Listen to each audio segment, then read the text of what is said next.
Welcome to Watercolor Wizardry. I am Maria Ogelsby, found everywhere at Maria Ogelsby Art, and today we are going to be doing a character from At the Threshold, which is our Thursday night long-term D&D game.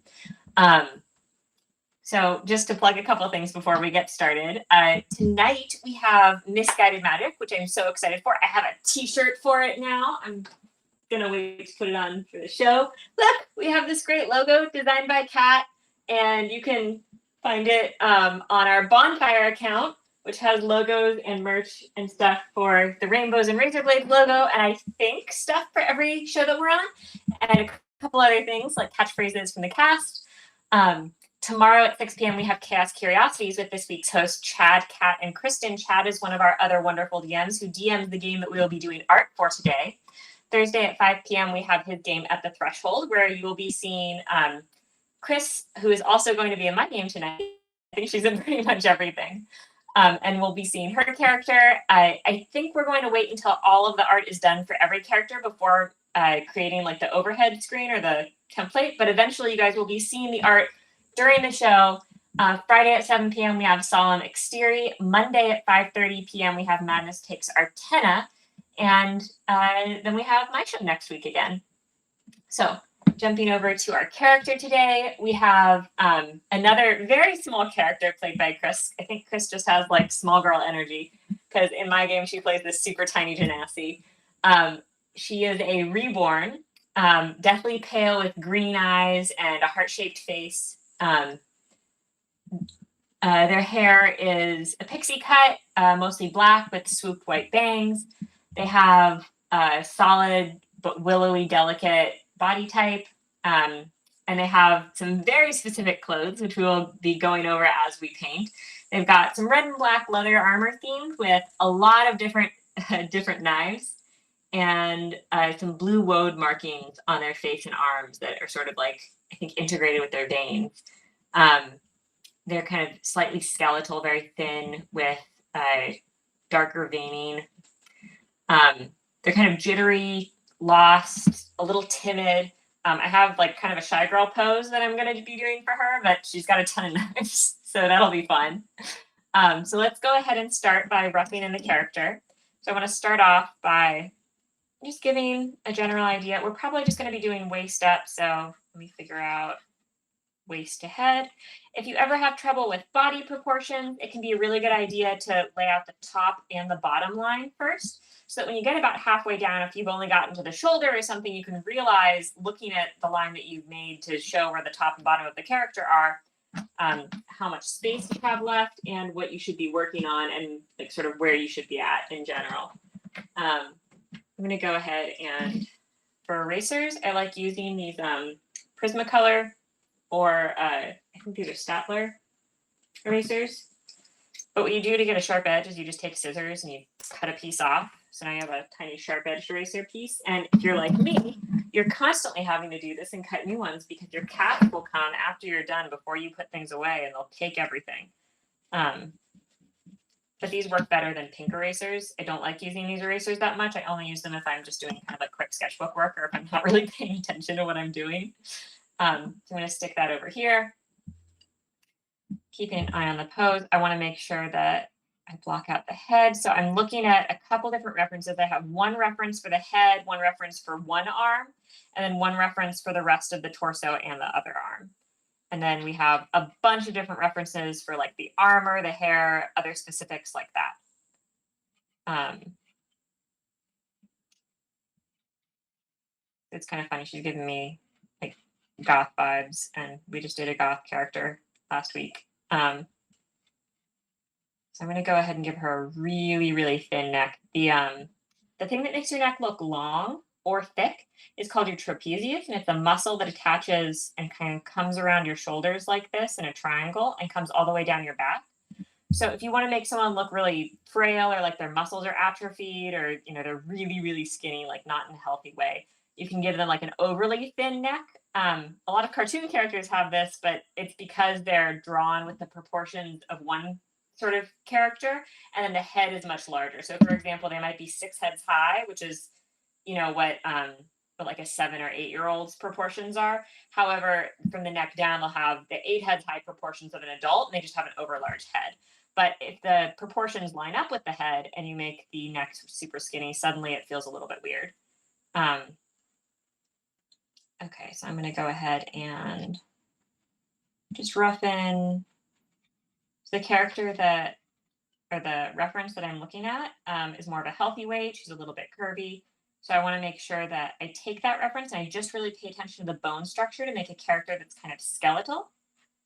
I also don't want to make the character too curvy because the character is very androgynous, they, them, and while I know they tend a little bit more towards the female gender, I want to make it as androgynous as possible.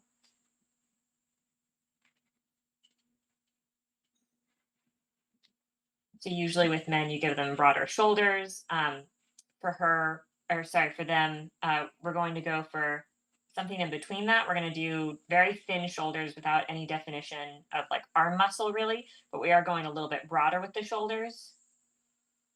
And then I'm going to go ahead and have this arm up because the character is described as being a little bit shy. So the more you sort of tense up and pull up your shoulders, the more sort of shy and closed off you're going to feel.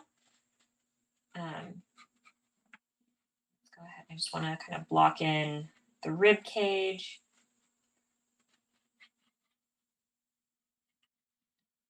I'm looking at a female model, but I want to make, I'm flattening out the chest and making the hips a little narrower.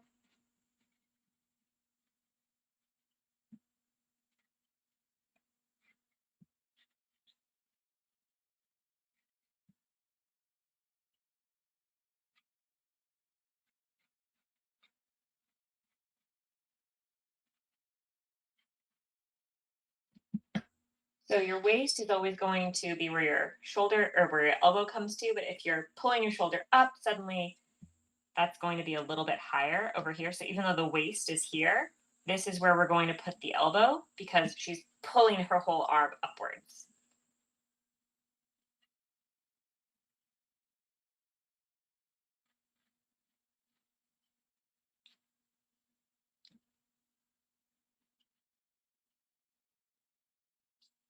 And this girl, the reference that I'm looking at, the girl has like both hands kind of clasped. So I want one hand to be a little bit more up because I think it's a little more elegant and it'll be more fun to draw. And then this hand, I'm copying the arm, but I'm going to use some invented hand. And I want to make sure that she's clasping a dagger because the character is described as having a lot of daggers. Let's do more of an angle. I don't want it to be completely horizontal. It'll kind of ruin some of the grace of her pose. We'll go ahead and pull that out and back.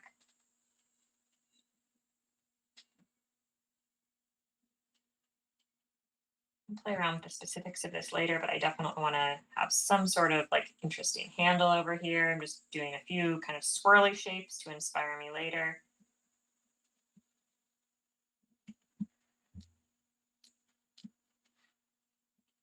Okay, and I think that's about it.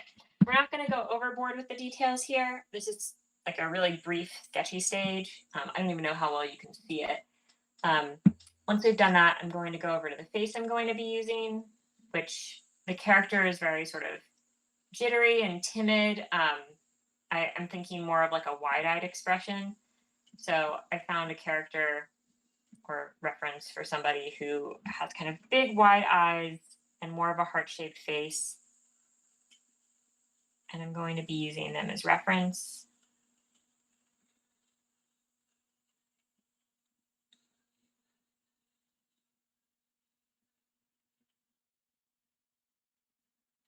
So with androgynous characters, you kind of want to mix the really classic soft lines of more feminine characters with the very hard sort of chiseled lines of characters that are traditionally more male. Not to say that men can't have, you know, more soft features and women can't have more chiseled jawline. But if you really want something to read as male or female, you sort of stick to those stereotypes. So what I'm doing is I'm keeping like a very soft cheek, but then I'm trying to do like a firmer jawline, giving a square face as opposed to a more curved face.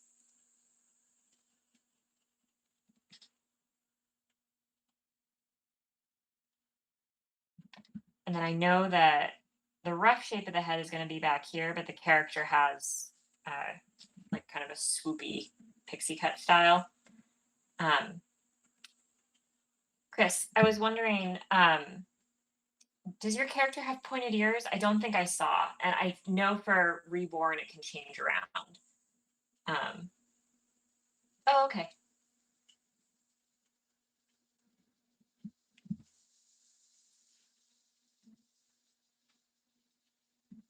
Go ahead and wait. And in the meantime, let's go ahead and I'm going to continue drawing some of the eyes.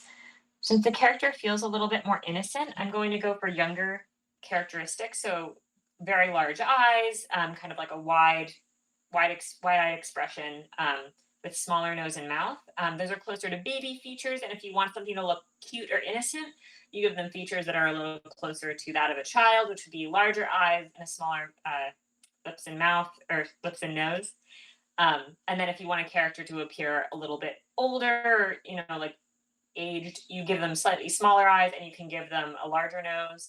And then the mouth shape doesn't matter quite as much, but you just go like thinner lipped a little bit because those things change as we age. So if you emphasize them, then it can make a character seem more youthful and thus more innocent. Just put my hand in my palette. And a slightly different setup today, so I'm still getting used to it. Regular ears. Okay.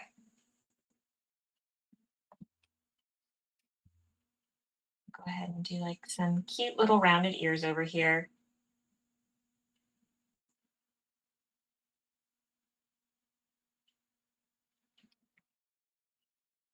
Right? It's important to block out where your eyes are going to be.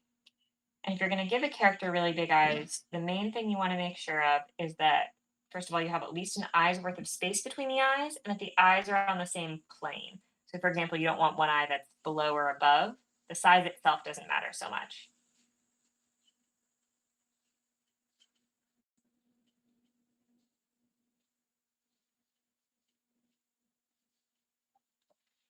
And I do feel that like giving an emaciated character like youngest features is going to look a little creepy, but also kind of cute.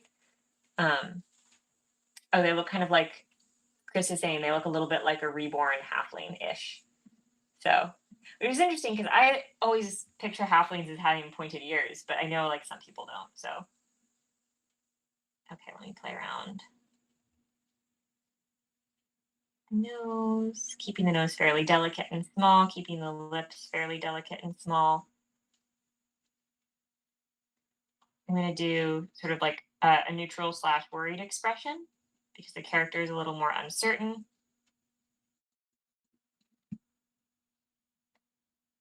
And just sort of like wide, innocent eyebrows. If this is looking a little too doll-like for you, Chris, feel free to say something. We can change it around.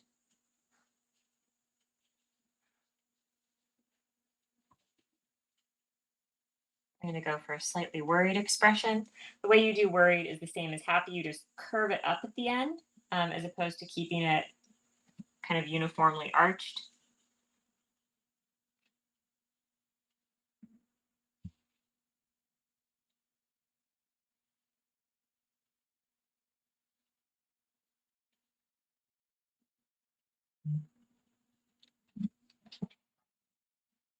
Okay. I'm going to go for, I'm kind of liking this. It's giving me kind of like Betty Boop vibes.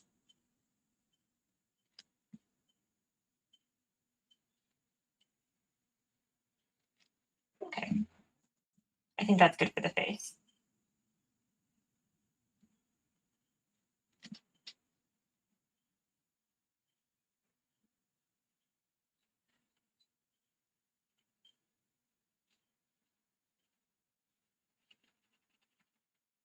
Give her a little bit of a cheekbone because I know she's like kind of emaciated. So there wouldn't be, sometimes younger characters, even if they are very skinny, can have like more fat on their face. But in general, you're still going to have like some defined cheekbones just because of that, just because of being like emaciated.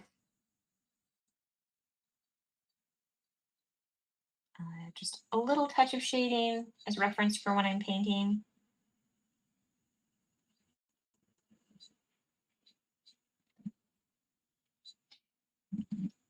Right. And let's go in with the hair. I'm gonna actually go through with the face and darken it. I'm pretty happy with this. I'm assuming if she's not saying anything that Chris is happy with it, or at least okay with it.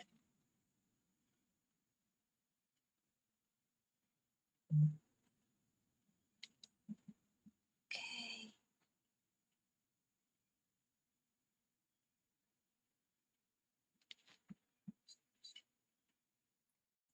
And this is a 2B pencil. Remember, the harder it is, the higher the number will be if it says H, and the softer it is, or the darker the pencil it is, the higher the number it will be if it says B.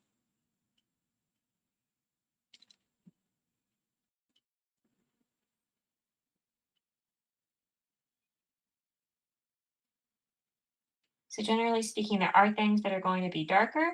There are things that are going to be lighter, but you don't really want to overdraw or overshade the dark areas because that's something you're mostly going to be doing with color. Only things that you want to be especially dark that don't have a ton of color to them. So for example, I'm not going to make the lips super dark, even though I'll make them darker when I paint, but I do want to make the eyes super dark. So I'm not going to add a ton of color to the pupils. It's mostly just going to be black/gray.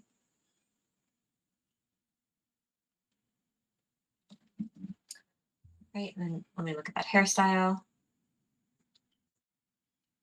Okay.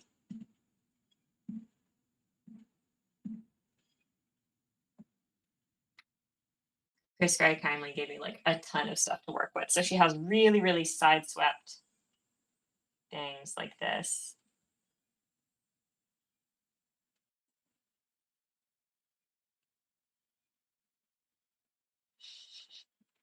Keep seeing all of those like teenage dirtbag videos on Twitch. And I feel like this is one of them. I don't know if you guys have seen those, but like you just do like a photo montage of like everyone's 90s emo phase.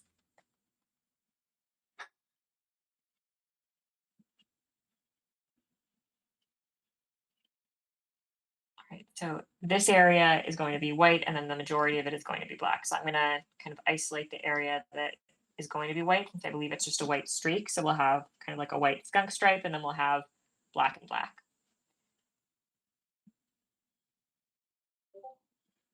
I might give her a little bit of like an aerial swoop.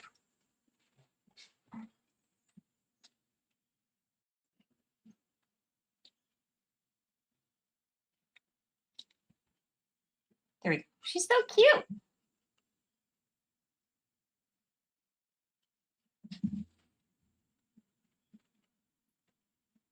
All right, I'm going to angle this a little bit more because she there looking a little too feminine. I want to at least give the possibility that like maybe it's a cute boy too. I feel like androgynous can lean one way or another, but you can't make it really push it in one direction too much. Okay. Let's go back. I'm going back to the shoulder.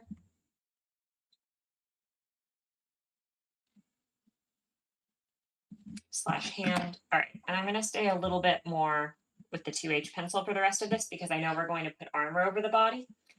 So we have a pretty stiff pose. We have some interesting angles going on. Like overall, I'm pretty happy with this, but I want to make sure that since we're going to be covering it with clothes, I don't want what's underneath the character's clothes to be like a super, super dark line. I want it to be light enough that we can paint over it. And it's mostly just going to be here for our own reference.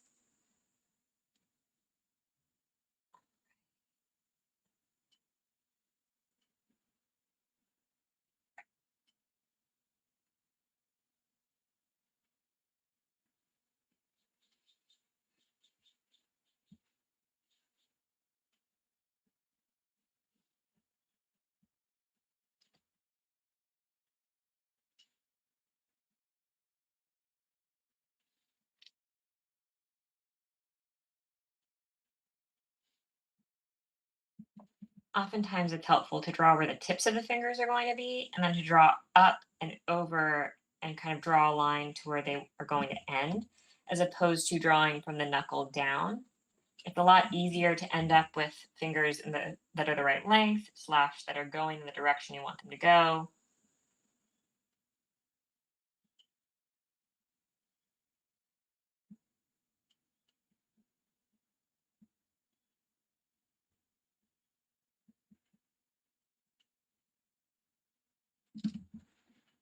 Ugh. Ugh, hands are so hard. Okay.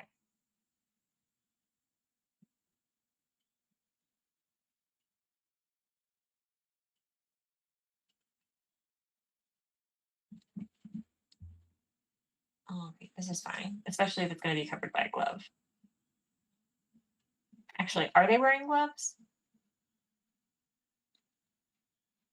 Maybe Chris, you can direct me. I don't think it said anything about gloves. For some reason, just because I think they're dressed a little rogue-esque from the reference you sent me, I'm kind of assuming they are, but I could be completely wrong. I know in the armor reference they're wearing gloves, but we're not taking like 100% from the armor.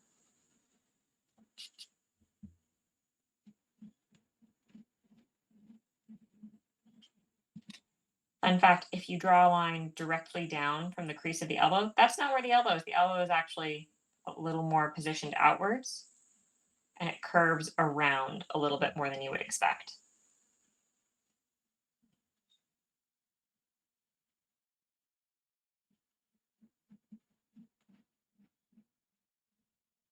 Give a tiny indication of muscle over here.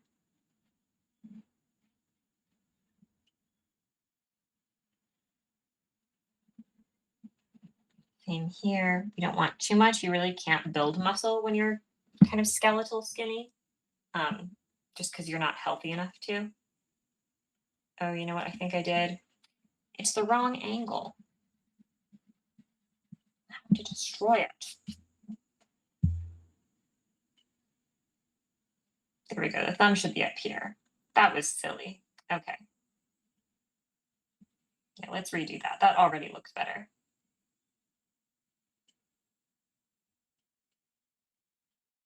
And I'm going to invent this a little bit more because I'm realizing that the pose that they're using is a little awkward and I'm not a huge fan of it. So I'm just not going to use all of it.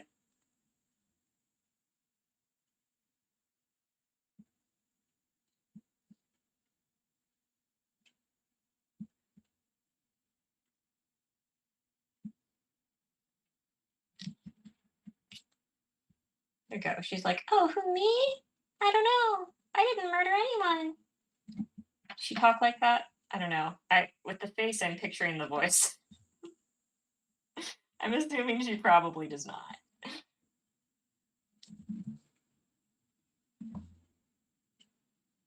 Okay, yes, she does have gloves.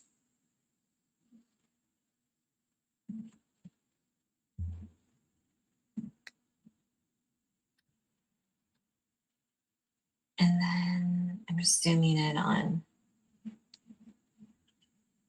this hand, or not this hand, this arm. The hand is actually fabricated, so hopefully we'll get this looking okay.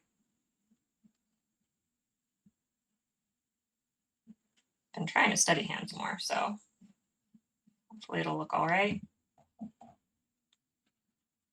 Actually, I have to lower that a little bit.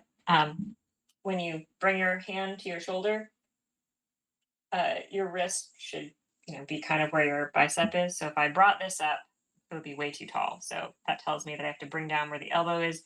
This is the waist. And I know since the shoulder is raised, it's going to be above the waist. But I can kind of fudge how above the waist it is, as long as it looks more or less the same as the other arm, proportionally. Okay, this is fine. This is fine for an invented hand. I think we're good. All right, let's give her a cool, like, sheathed dagger over here.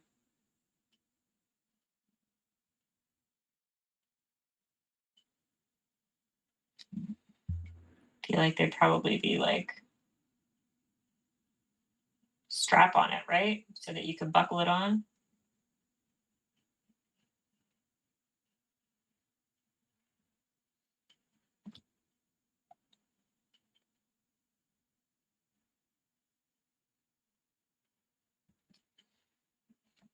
All right, and then I'm feeling pretty confident about dagger shape stuff, so let's go ahead and have some fun with that.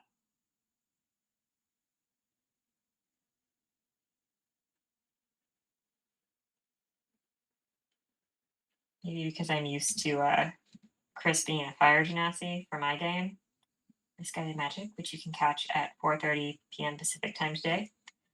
I'm giving her some like kind of fiery, swirly shapes to the dagger. It feels very Chris-esque from the little that I know about her.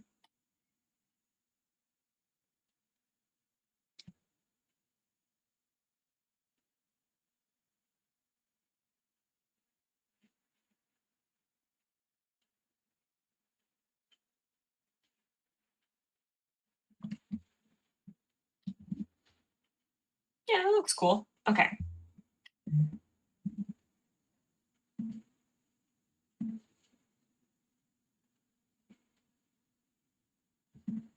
I'm just looking back and forth through some of the other references she gave me. I want to figure out, before we do any of the tattoo or whorls or veins, we need to figure out what her clothes are going to look like.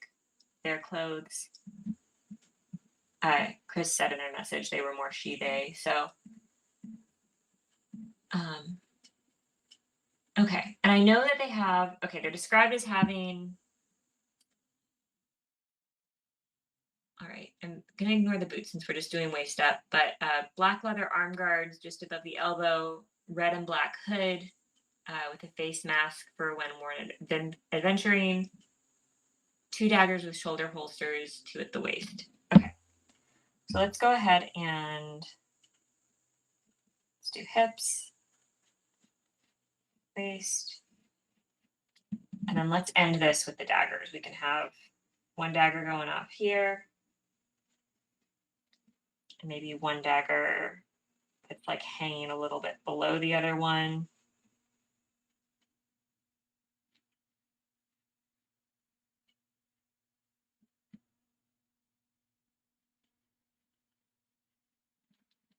We'll kind of end the character over there with like a thigh holster belt. And we'll let it go over both the daggers.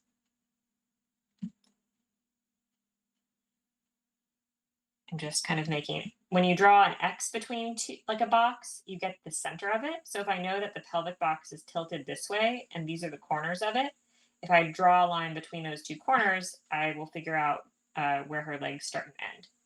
So I know a leg starts and ends here, meaning that I need to bring this thigh strap around here. Otherwise, her leg is going to look too small.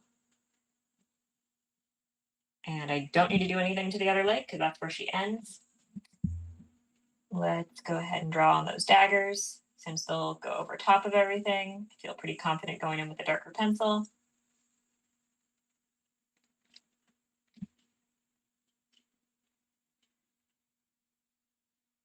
Let's do a few different shapes, have some fun with them.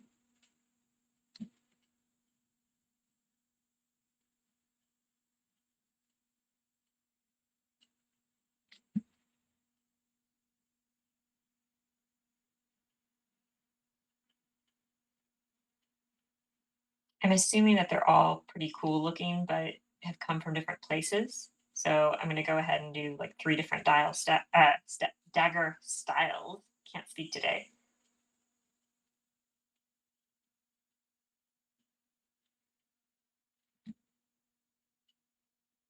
I think maybe one of them is a little flatter and it's meant to be thrown more, and then one of them, maybe 2 of them are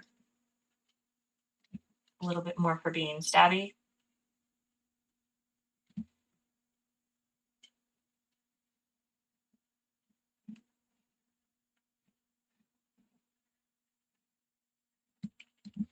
And then I'm assuming they'll have some sort of a belt and they'll also be attached to the belt, but maybe with a knot that allows it to break away pretty easily. Looking at the reference they sent, the armor is all pretty tight, so I'm not worrying about like anything baggy coming in front of it. If you do think the character's clothes might be baggy, usually the top of the clothes will move over any belt. So you want to be kind of careful drawing in the belt. You want to keep it lighter. But for this, I know the clothes are going to be fairly tight, so I'm not too worried about it. I do know that I want to have like a pad of leather over here or something, complete with some sort of quick release string tie.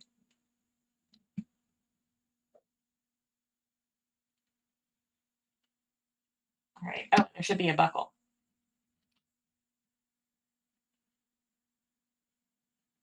We'll do a big buckle. This is in like a low slung emo kid belt, so we'll do one of those. What were those? Like, wait, I bet if I search for emo belt, I'll find it. Yeah, the ones that have like a million different studs and they're just like circles. Okay, we'll do that.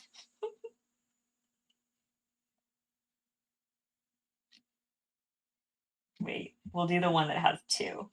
They'll have two little things of circles.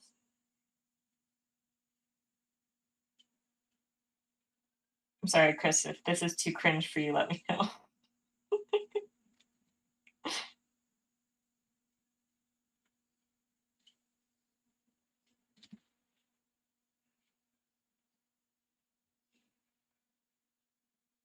You guys know what I mean? And the belt had like, I had one of these. I loved it because you could like make it all different sizes.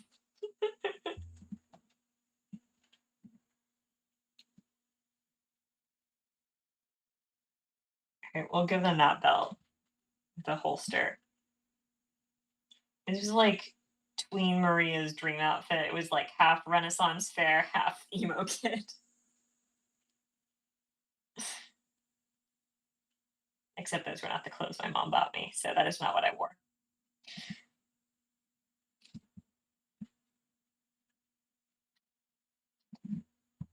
All right, and then shoulder holsters. I don't know what that means, but it sounds cool.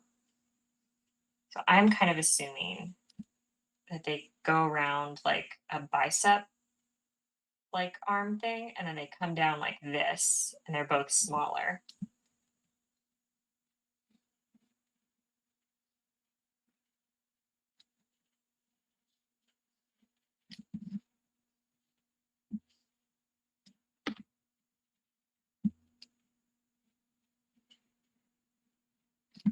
I want to give a slight indication of a chest, but keep it really, really minimal. I'm going to go back in since I'm pretty happy with these hands and just darken those so they don't get lost in the armor that I'm going to be drawing.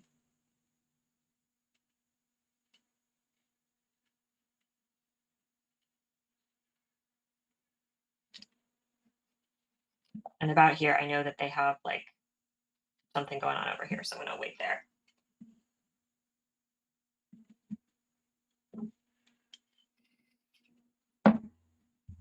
Okay.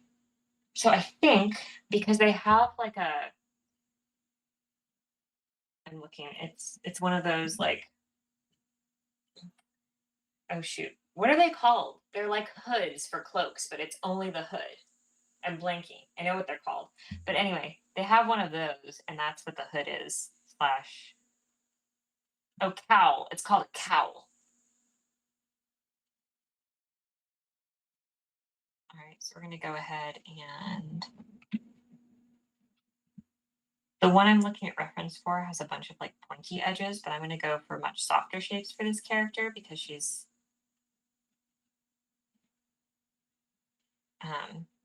because they are a little bit more innocent looking, I think.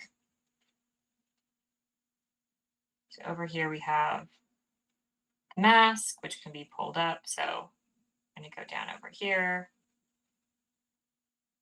And when you get a pointed fabric that has two anchors and it kind of swoops down here, you get these almost smiley face looking shadows called diaper folds.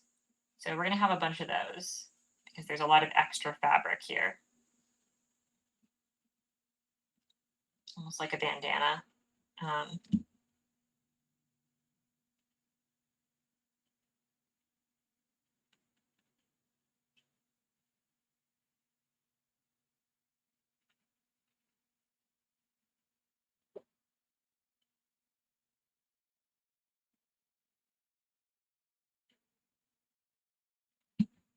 All right.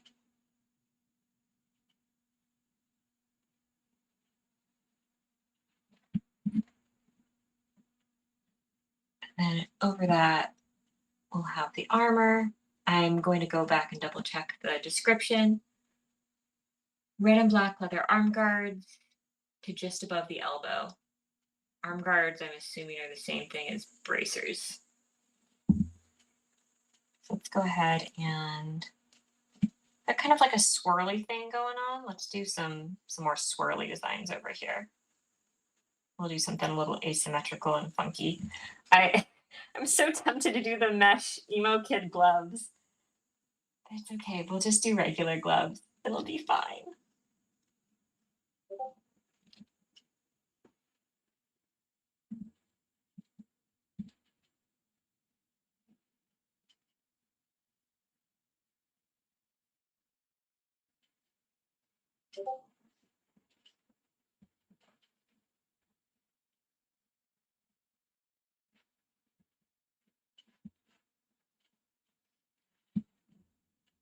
And then this wrist kind of rotates in toward the thumb. So we'll see the same asymmetry here as this moves out.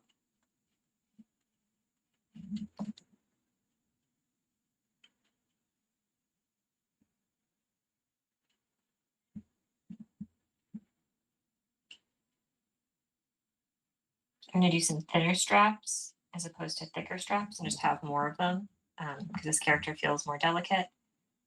And then these go just above the elbow. So I'm going to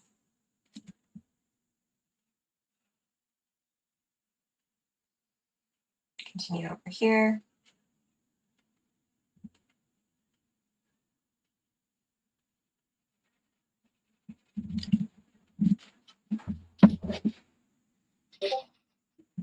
Oh, Kristin's doing it. Okay.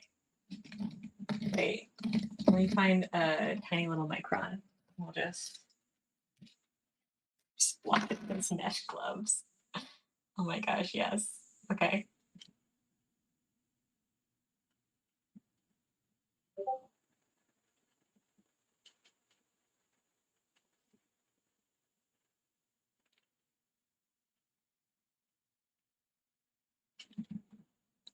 All right. So with fishnet stuff, it's just a bunch of like cross hatching that's curved in the direction of the form. So the main thing to remember is that the form is not flat. If all the cross hatching looks flat, even if the glove is flat when it's laid flat, it is not flat when it's on the character, on the form. So you just need to make sure to remember that and curve it around. And then you do just, crisscrosses in the other direction. And since it's stretched out more on the palm, they're going to get a little bit more dense around the fingers.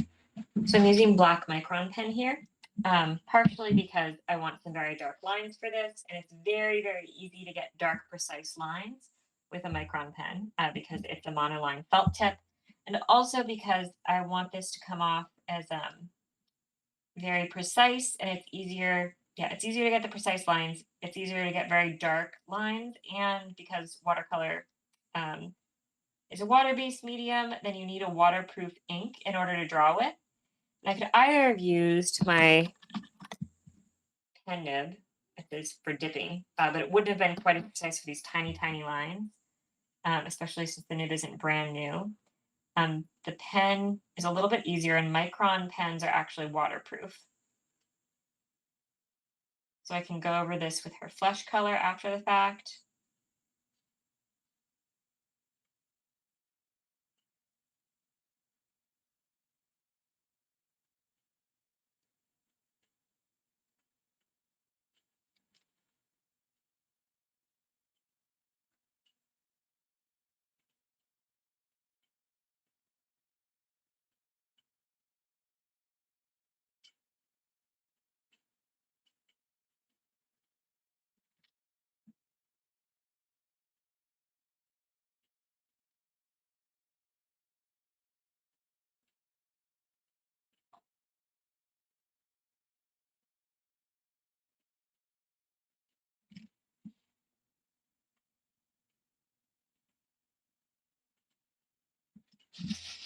I love it.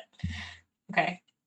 We just gotta crisscross this over the rest of the arm now, which is gonna take a minute. But bear with me, I promise it'll look fun. And I love adding all this detail work to the arms because it's going to draw a lot of attention via the pattern.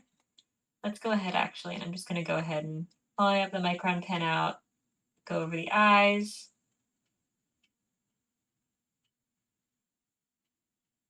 Just the blacks of the eyes. And then since she does have black hair, I might do the eyebrow. Well, no, let's do the eyebrows in watercolor. It'll feel a little more painterly.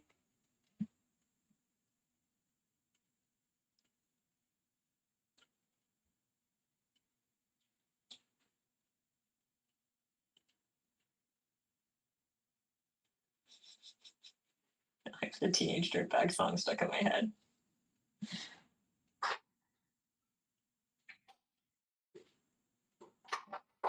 Right, and then if you have fabric like this that's mesh, but it is scrunched up kind of over here because the sleeves are exhibiting folds, then you're just going to repeat the pattern a bunch of times over itself, and it's going to feel a little discombobulated, but it's going to feel like the pattern is overlapping at least, which is the effect that you want. You don't necessarily have to emphasize the pattern now. We know what the pattern looks like. It's already been established.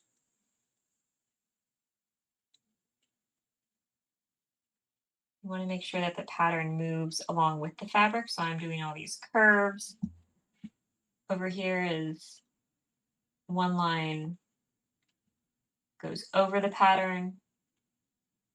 The other pattern is going to move around and really emphasize the width or the volume of the character. I'm going to go with a slightly darker line and just emphasize where the elbow is.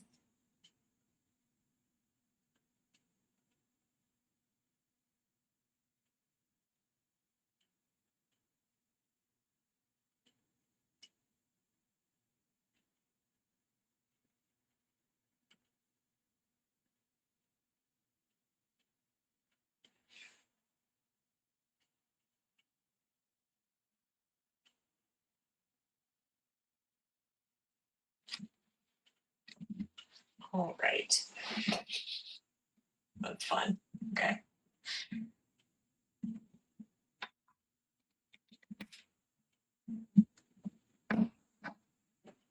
Let's go back to pencil. I'm taking a look at the armor again.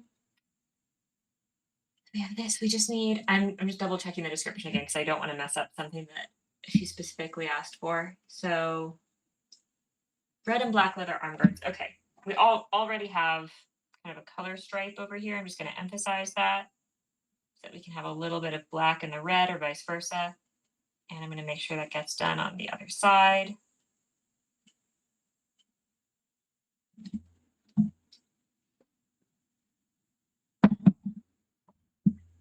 The red and black hood. Okay. So and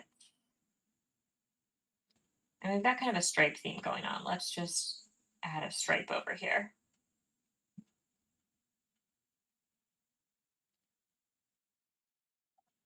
And over here. There we go. I'll keep it on one side because asymmetry is cool. Black face mask, which would be this. Okay, the daggers and holsters, no jewelry, and then the markings on the face and arms. Oh, and I carry a journal everywhere that looks like a dusty old archaeology text. Okay, well that's fine. We'll just have it over here.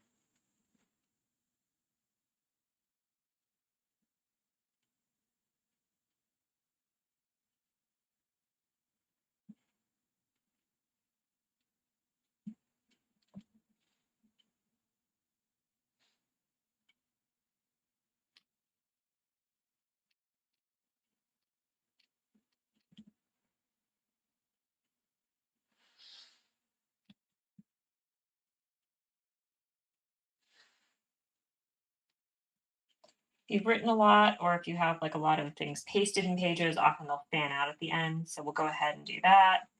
And then just have some sort of a strap attaching all of it together.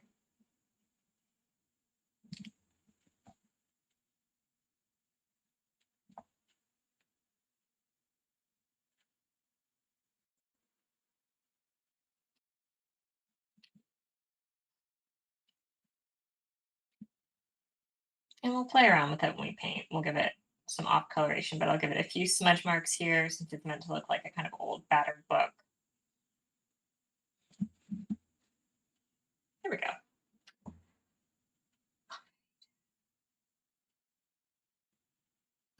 So 2 more daggers. Let's go ahead and place those.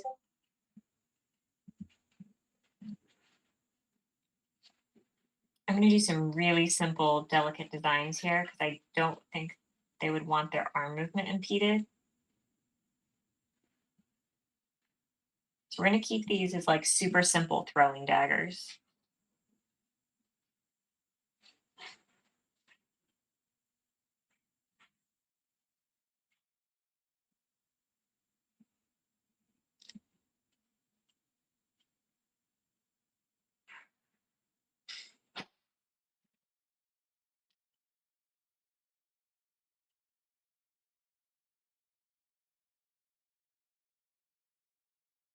And some straps.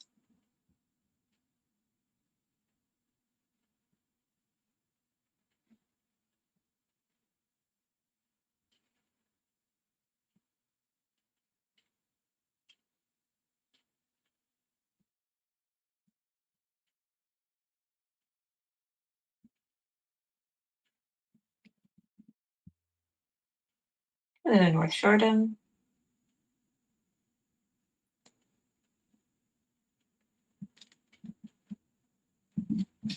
All right, then looking at the rest of the armor reference. Do we want, I think the reference you gave me, Chris, she has a pauldron. Do you want that for your character? Or just the leather?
You can't find the reference pics you sent. I'm going to leave her without a pauldron then because I think it would kind of get in the way of the dagger. But I do see that you have them partially sleeveless. And I'm kind of digging that. So I'm going to go with that unless you feel otherwise.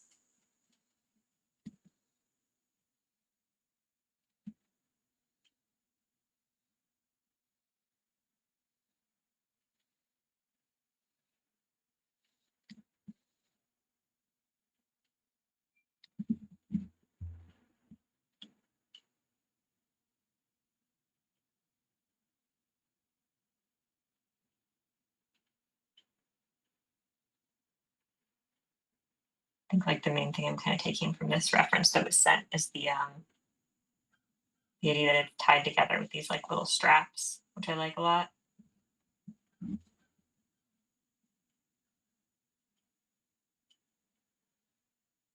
And add a few extras.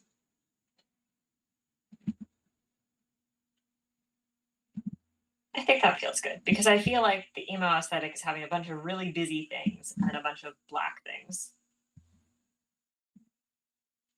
All right, I think that's everything. Okay, so I think we're good here and we'll go ahead and start painting. But if there's anything else you think that needs to be added, let me know. And we'll go ahead and make sure that it gets added before we move on to color.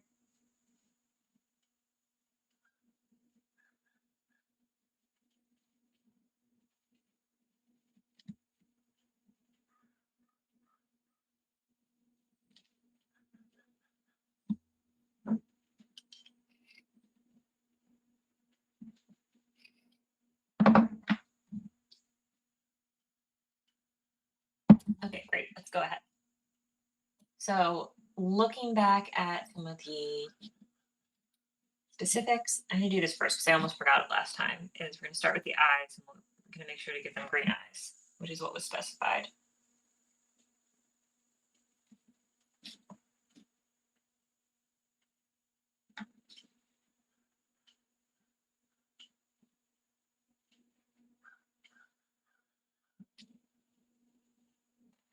It's really funny the amount of characters that have either green or blue eyes. I feel like in fantasy world, like it must be the opposite of brown eyes, where brown eyes are like a recessive gene and they're like considered really beautiful and rare and unique. And then like everybody has either green eyes or blue eyes or something in between. So if you've got like weird eyes, like red eyes or purple eyes or whatever, I guess that would stand out. And then if you have brown eyes, everyone I feel like would be like, oh my gosh, you have such beautiful eyes. They're brown.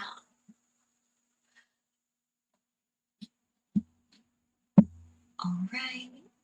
And I think what we'll probably do, because she's meant to be kind of, oh my gosh, we totally forgot all the body markings and whirls that you said.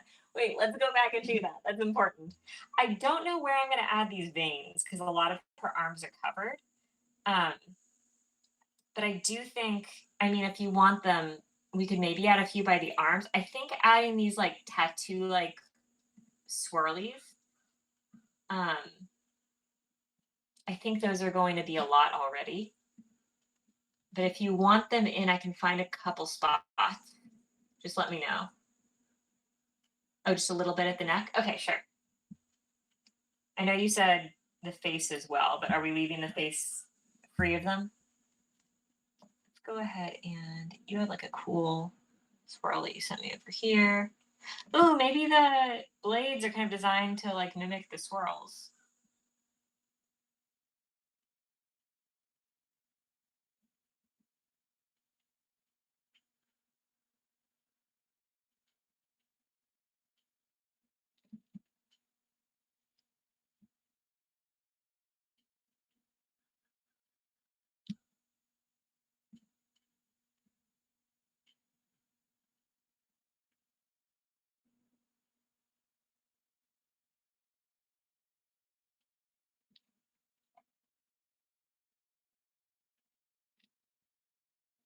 So emo.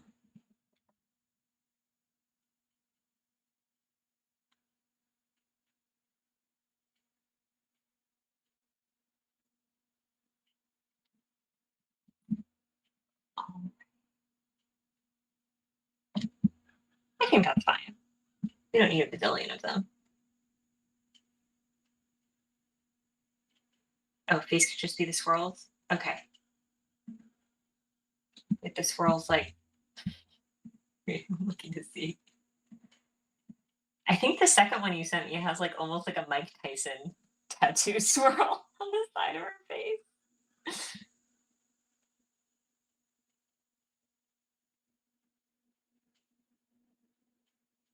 I'll do just like a tiny swirl over here.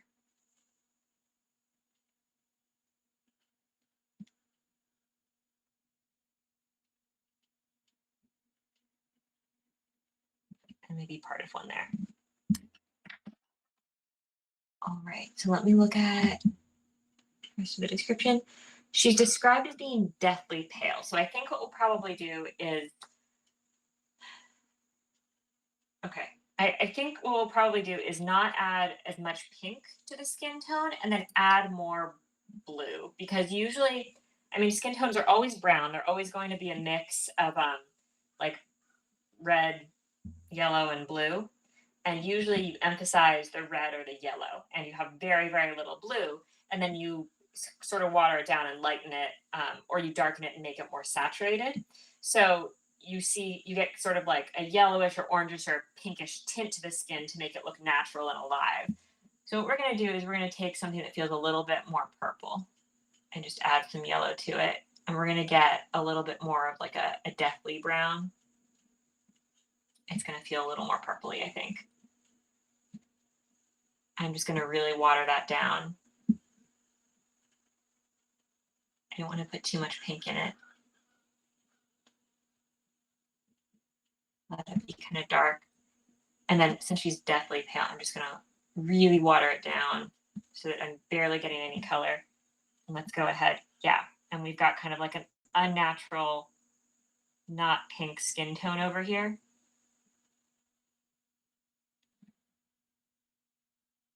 And so if the blood in her veins is not in their veins, I'm sorry, the blood in their veins is moving really sluggishly, then we'll get a color a little more like this, I think. With tattoos and stuff, the skin tone is still there. So you want to always put the skin tone on, like underneath everything, and then just put whatever designs that are going on top of them on top.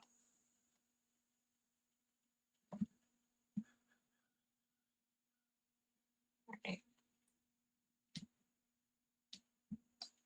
And then usually I add a little bit of pink on like the nose, fingers, etc.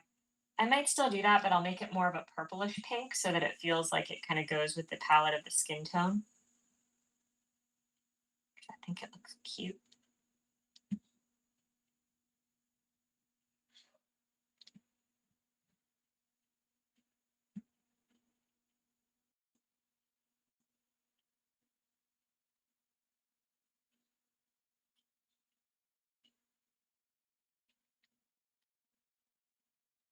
Okay, there we go.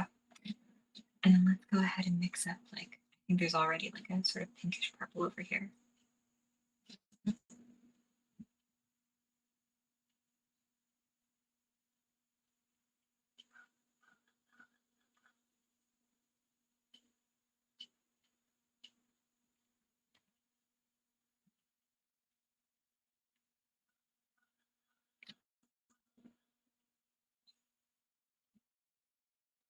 And then the sort of the color zones of the face are, like yellow, red, and blue. So I'm going to keep the yellow a little bit more of like a sickly yellow instead of an ochre so that they can feel a little bit more unnatural. And then usually you want to go a little bit more green for girls on the bottom, which I'm going to be using sort of, even though they're they, them, they're she, them. So she, they, them. I should have some she, they, and he, they options on the character generator. I apologize that I don't have that yet. Try and remember to go back and add those for when you guys fill things out.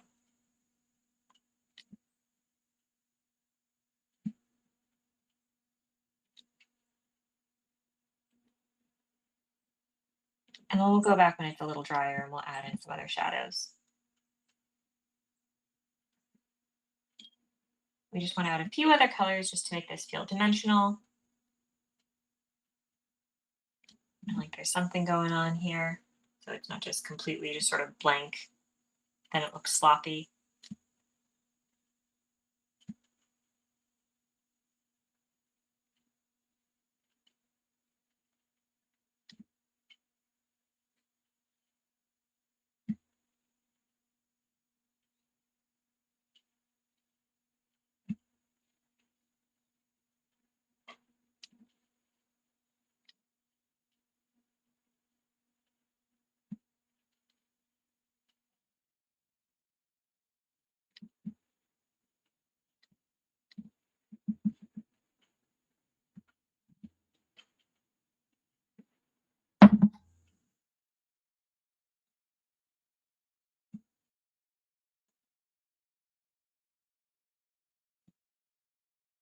Also have some blood flow in there. It's just kind of sluggish.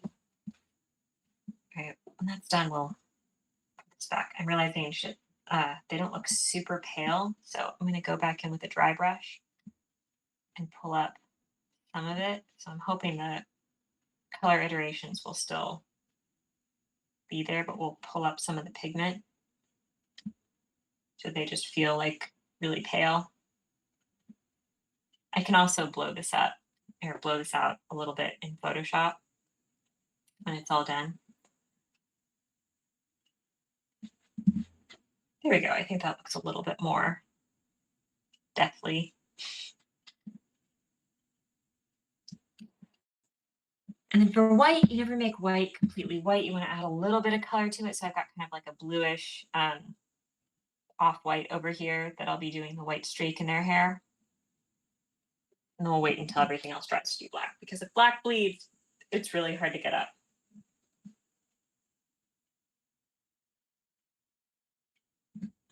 Right, and then I'm mixing up some shadow colors. I want to be really clear about some of the shadow tones.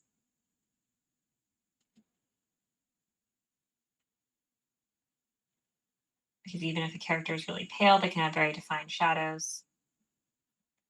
I'm going to put some like circles around the eyes to make them feel a little bit more Tim Burton Deathly-esque.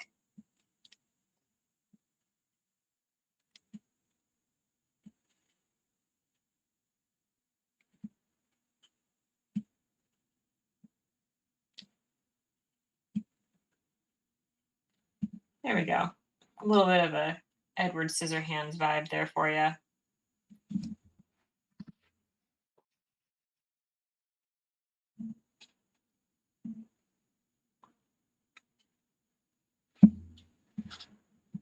So we have black and red for pretty much the whole color scheme.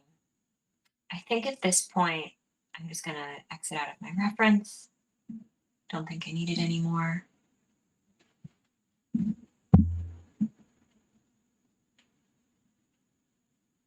I'll go ahead and start laying in a few things that aren't super important while we wait for everything else to dry.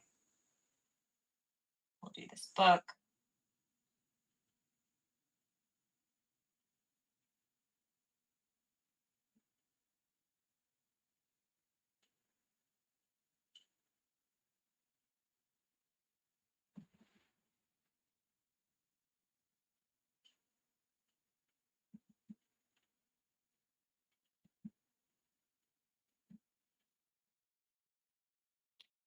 And I'm just adding a few other colors and then pulling up paint in a few areas to make the book look weathered, like it's dark in some areas, light in some areas. You can give the indication of water damage or just of more wear and tear on other sides.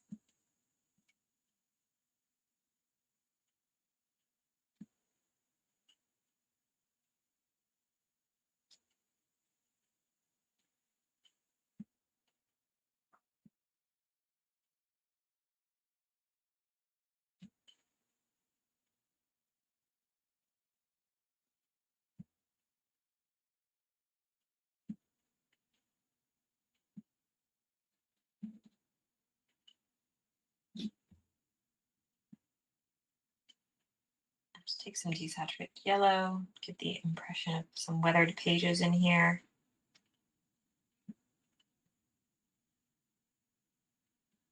And we'll go back through and do the edges of the binding when that's dry.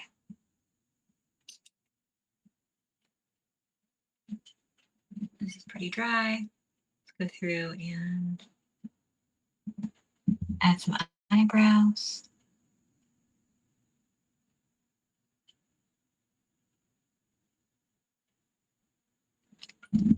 And then, I'm so sorry, Chris, I did exit out of my reference. Can you remind me, is there a color to these swirls or are they just black?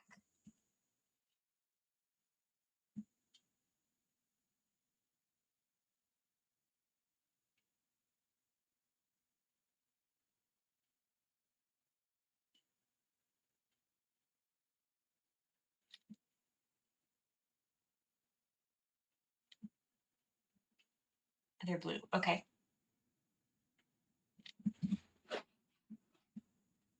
We'll go ahead and put that over everything else. Pick kind of like a greenish blue that's desaturated to sort of go with the skin tone.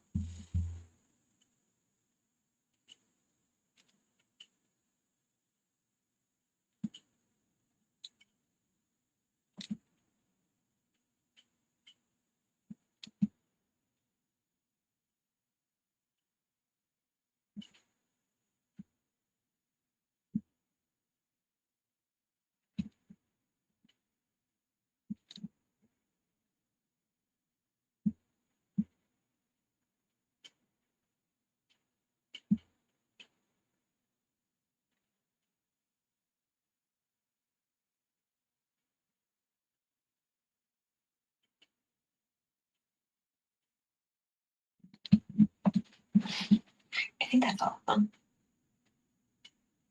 Add a little bit of shadow to the ear while we're at it.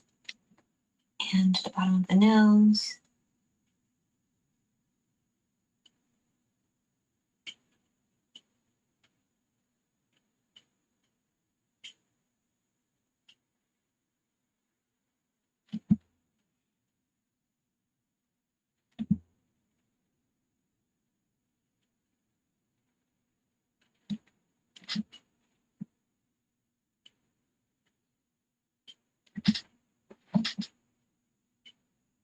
All right, I think we're pretty good with the skin. Then we'll go on with all the different armors. So I'm going to start off with things that are not black. Actually, let's go with the hair because then we can completely finish the head.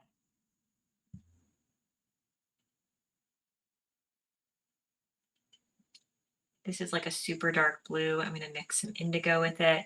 Usually you want to give black some sort of tint so they don't feel super flat, unless you want to go for a really graphic look, which I'm not really in the mood for at the second moment. Go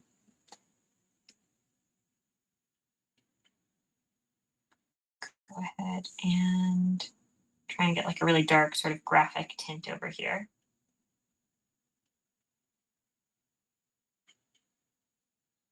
Got that emo feathering on the sides.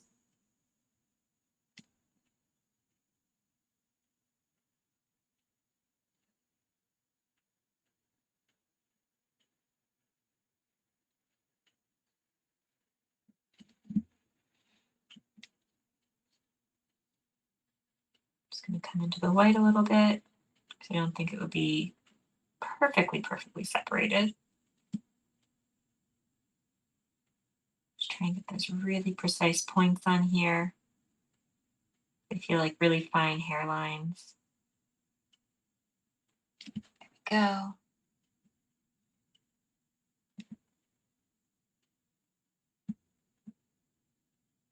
Just want to add a little bit more of this dark coloring because I think it might be looking just a tad too blue. But the blue, like tinted black, just feels a little bit more dead to me. Slash Tim Burton-esque, I guess. Plus it matches the woads.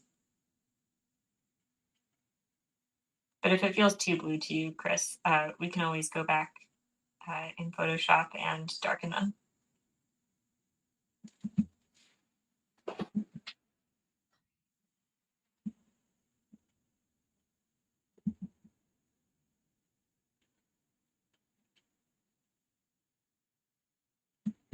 Going back through, we're just going to darken the edge of the book like we talked about.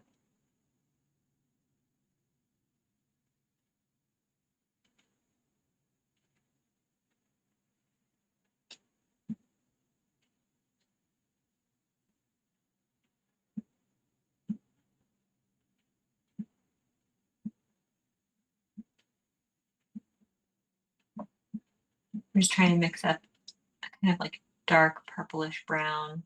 Of course, I have to pull a piece of cat hair off of it because our cats are.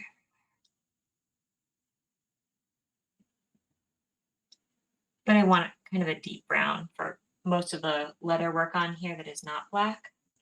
Because I feel like the character, she is super emo, would probably want to keep it fairly dark if they couldn't find black for everything.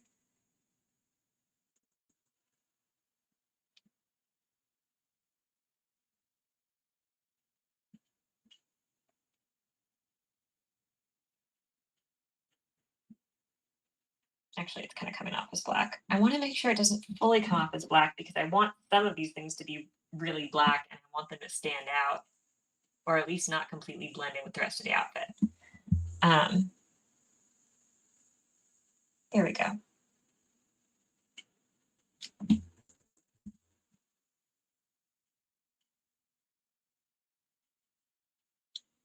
More of a mid-tone, or not mid-tone, it's just a dark brown, but it's not as dark as the other thing. Blue and orange are complements, and if you have a really deep black or a really deep brown that's looking too black, that's probably because you have a lot of blue in it. The blue is going to lean more towards black because blue can darken a lot more. So the reason I'm adding orange to my brown to make it lighter is because blue and orange are complements. So it's going to neutralize it and make it feel more brown, as opposed to if I just added some light blue or something, it would look like a sort of grayish blue. And I want there to be plenty of color in this. Adding black and white to things is always going to desaturate them. And if possible, you want to keep things a little bit more saturated just so they feel they have some life to them.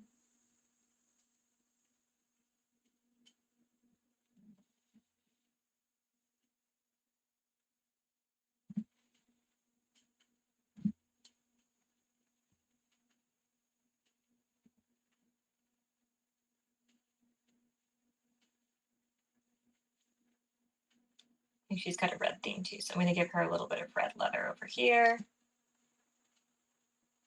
And over here is like padding, and then we'll put a brown strap over it.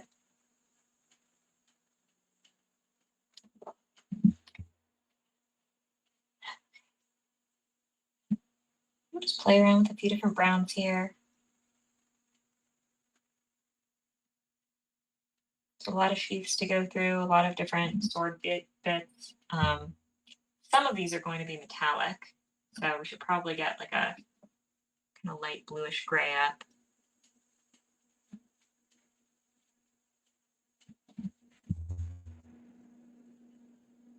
Start laying that in, then go in with a darker color later on to darken it so that it has the appearance of something shiny. But we'll go in and lay this in as like the light color for the metallic.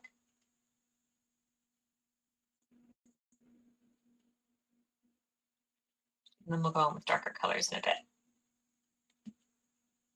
I'm just going through and picking out anything that might be metallic.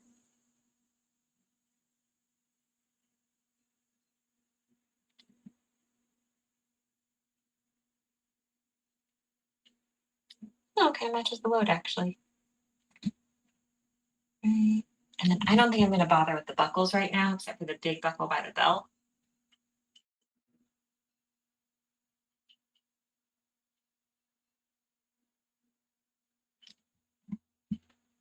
It might make more sense to go with a pen and do that than going around all of the little dots fairly easily, as opposed to trying to paint those in. That might be kind of tough.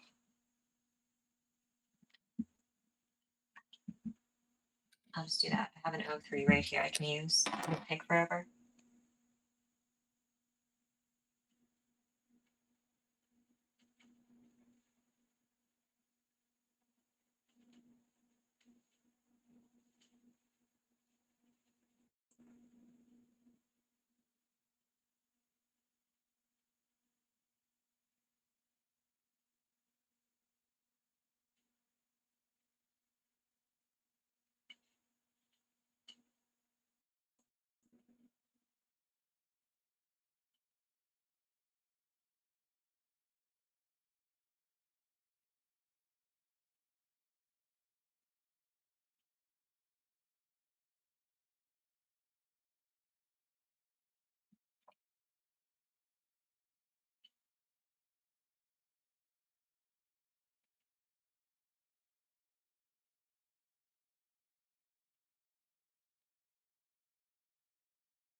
And I think after this, we're going to be halfway through.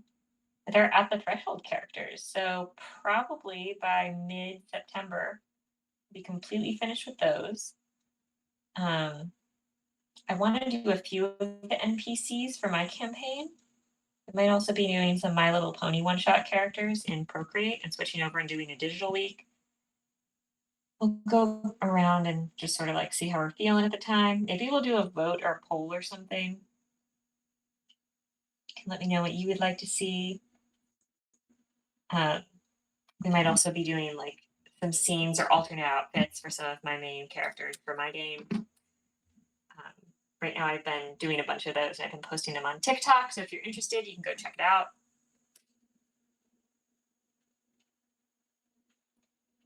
I'm kind of liking the pen look. I'm going to go ahead and block in some of the shadows for this.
Kind of working. I'm liking the graphic look.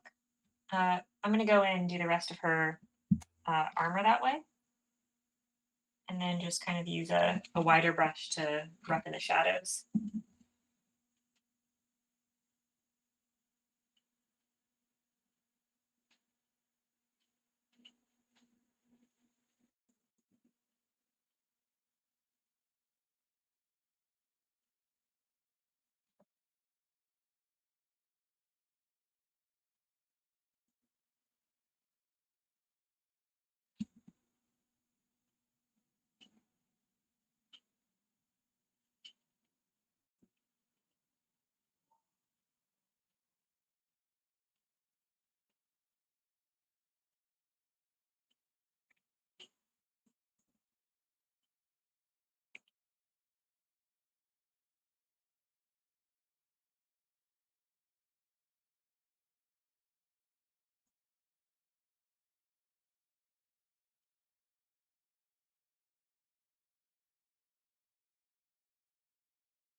All right. Go through. Oh, I realized I didn't do the metal on. Wait, no, I did. Then let's go ahead and do some of the shadow shades and some of this metal. So we want to get like a medium to dark gray tone. Just block in any areas that we think would be in shadow.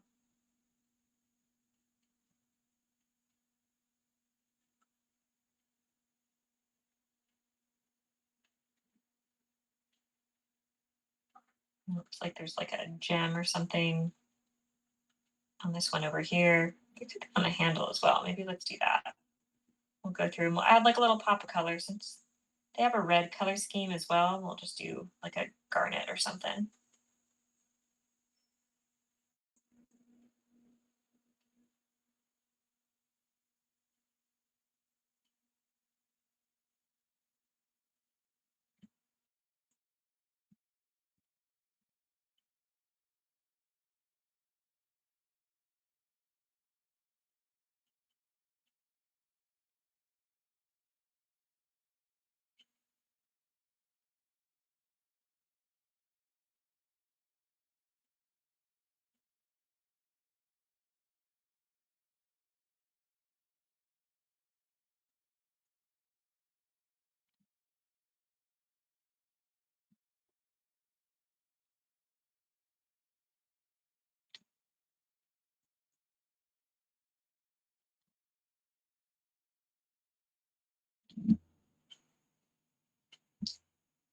Right. And then now that I have everything kind of outlined, I'm going to go through and fill some things in. The main thing to keep in mind when you're doing anything metallic is that wherever the area curves and is pointed toward the light, that's where you're going to have a highlight. There shouldn't be random highlights everywhere. Otherwise, it's going to feel like you're under studio lighting, which doesn't feel really authentic for D&D characters most of the time. Unless I guess you're like some sort of glam bard.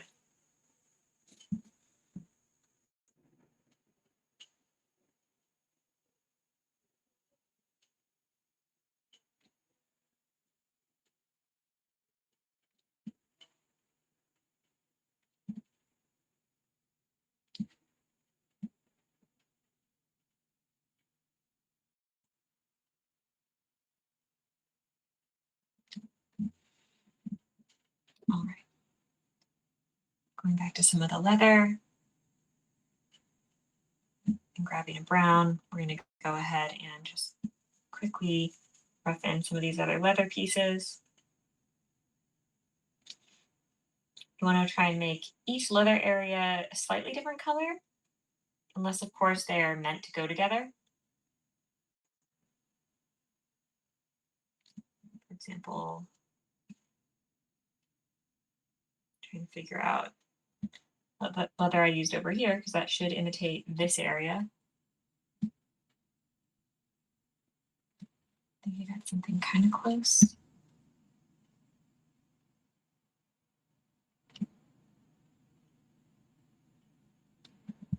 There we go.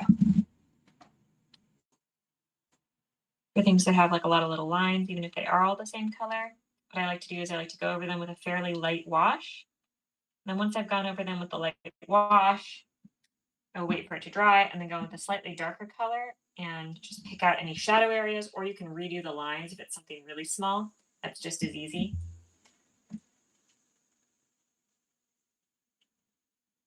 And it looks about the same.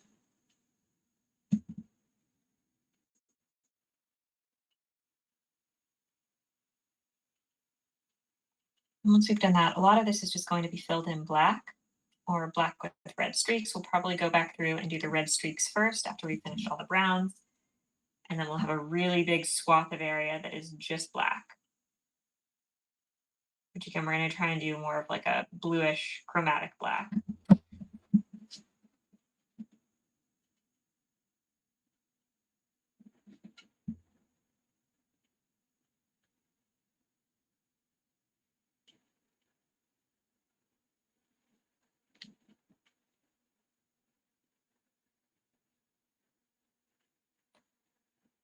There's some areas, for example, like the hilt over here, which I'm assuming is leather wrapped, which might match the sheath because I'm assuming they were made at the same time, stuff like that. But if it's, for example, one dagger versus another dagger, if they're not a matched pair, it doesn't necessarily make sense for them to be the same shade of brown because the same leather was probably not used with them.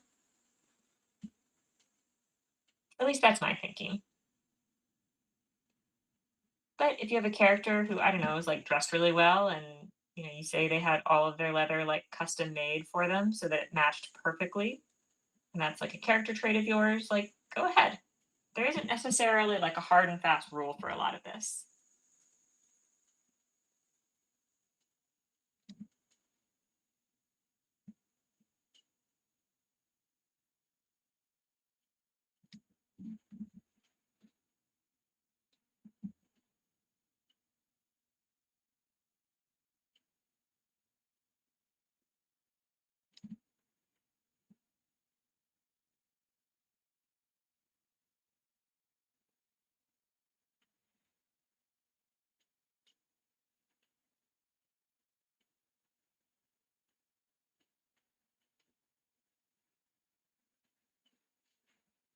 For anyone watching, I do custom D&D character commissions over at my Etsy store. That's Maria Ogelsby Art. I also do custom pet portraits, which is what I tend to specialize in, as well as custom D&D maps. If you'd like to see some of these characters in action, At the Threshold, which is the character, the game this character is for, is every Thursday. I think they're just a few episodes in right now. You can find them. Oh shoot, let me go back and look. Thursday at 5 p.m. Eastern time. Sorry, not Eastern time, Pacific time. 5 p.m. Pacific time. I'm Eastern time. But all of our programming is scheduled for Pacific time. Right, and let's go ahead and do the red streaks at this point. I'm gonna go a little purpley with the red and keep it dark, which I think will match a little bit more.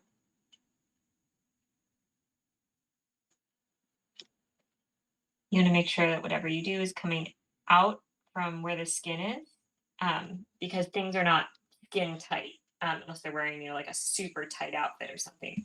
But if you don't want the armor to look like super tight and you want it to have some substance to it, you want to pull out from the skin.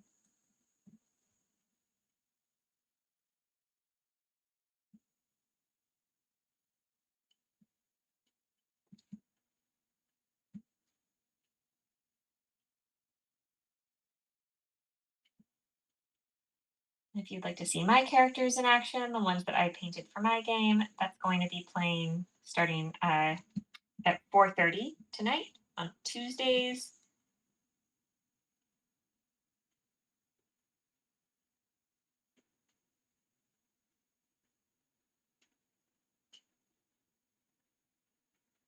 We also have a couple other games. We have Solemn Exterior and we have Madness Takes Artena, which are our other two. I don't know if Solemn Exterior is a long-term game, actually. I know we have 3 long-term games at least. I know At the Threshold, Misguided Magic, which is my game, and Madness Takes Artena. are all long-term games. And then we have a bunch of one-shots that are played. A bunch of other things going on programming wise. We have Watercolor Wizardry every week. We also have Chaos Curiosities and Chaos Commentary, which are world building or world building related interviews. I believe Chad, who runs the game that this is for, is going to be on that this coming week. Chaos Curiosities, which is tomorrow at 6 p.m. Pacific time.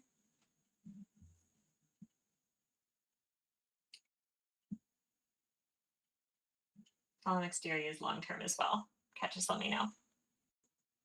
I think everything else about this character is going to be black. Let's go ahead and mix up some different blacks. Fun fact, my senior year of high school, I went to a theater-based boarding school and we had to wear all black for our uniform every day. And I learned so much about how different blacks did not match and all of the different shades of black.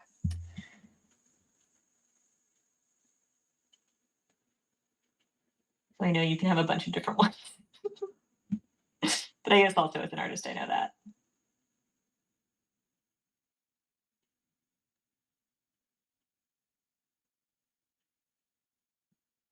Watercolor, it's always easiest to do the first area, and then once you have areas that are creeping up next to areas that are already painted, it's so much more likely to bleed in.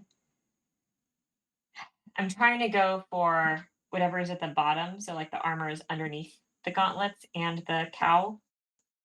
I'm trying to do that first because if I bleed over it, I can always turn that into a shadow later on.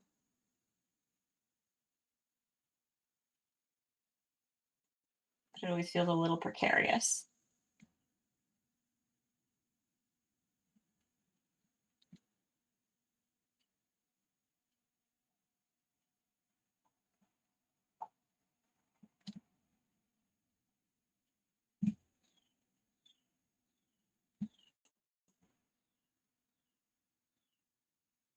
I'm realizing I still have to go back to that sword and these little button things here.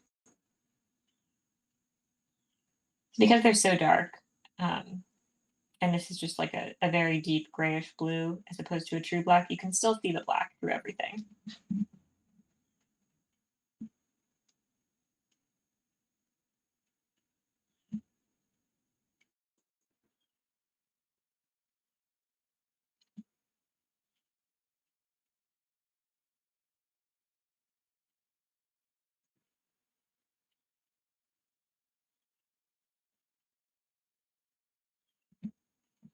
Yeah, sorry, Cat. I forget who DM'd Solemn Exterior. I think that's the only game that I haven't caught on stream yet. I think because, is it the Friday one? I have like really weird days off. So there are a number of days where I'm working in the evenings and can't see anything.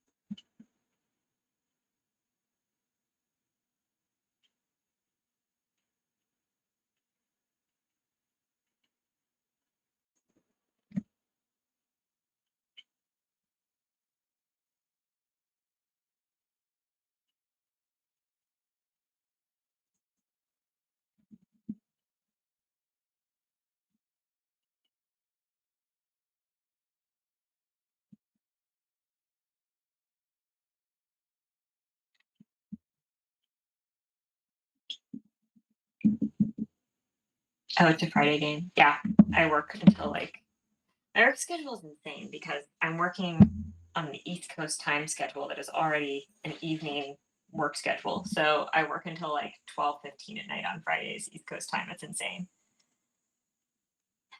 Not insane enough to look for a new job because I do really like my job, but it is very tough.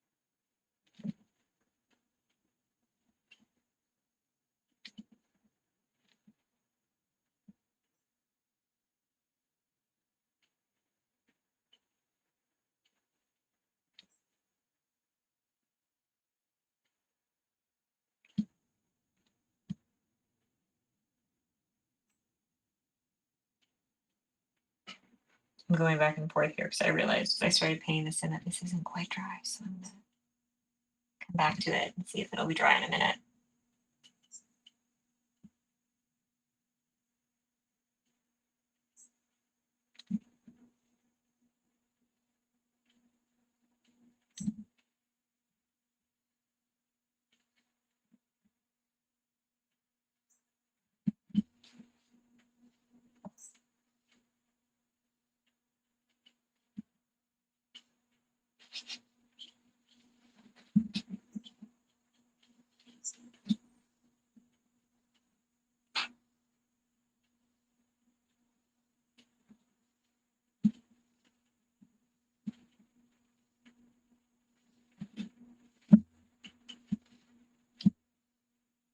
Okay, let's block this in for the pants, and I think we'll be almost done.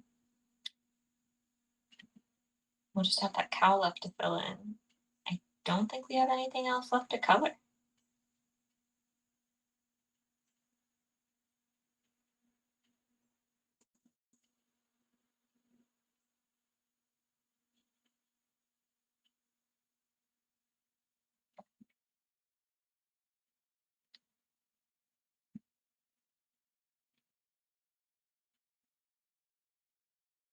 Right.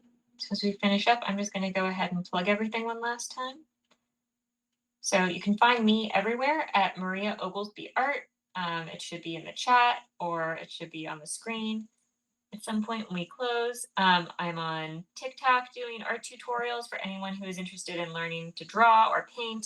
I do digital and watercolor tutorials / art tips. I'm also on Instagram and Twitter, same handle. And my website is mariaogelsbyart.com for anyone who's interested in custom ordering a commission. And I'm also on Etsy, where I take a few like preset commissions. Anybody who is interested in hitting me up can hit me up on those platforms. In like a couple hours at 7:30 or so 4:30 p.m. Pacific time, I'm going to be running my 5e homebrew campaign with an all-femme cast called Misguided Magic. It is a sort of like political intrigue heavy drama / angsty group of badasses who are trying to solve a mystery in order to prevent a potential assassination / end a war. And you can catch that every Tuesday night at 4:30 p.m. Pacific time. You can also catch Watercolor Wizardry starting at 1 p.m. every week, 1 p.m. Pacific time. And then we also have tomorrow at 6 p.m. we have Chaos Curiosities with Chad, Kat, and Kristin this week. Chad runs this game at the Threshold, which is every Thursday at 5 p.m. Friday at 7 p.m. we have Solemn Exterior. Monday at 5:30 p.m. we have Madness Takes Artena. And I think that's all our programming for the week. Thank you so much for watching. This has been Watercolor Wizardry. You will be seeing this on Instagram, potentially on some of Rainbows and Razor Blades other posts. Thanks so much for watching.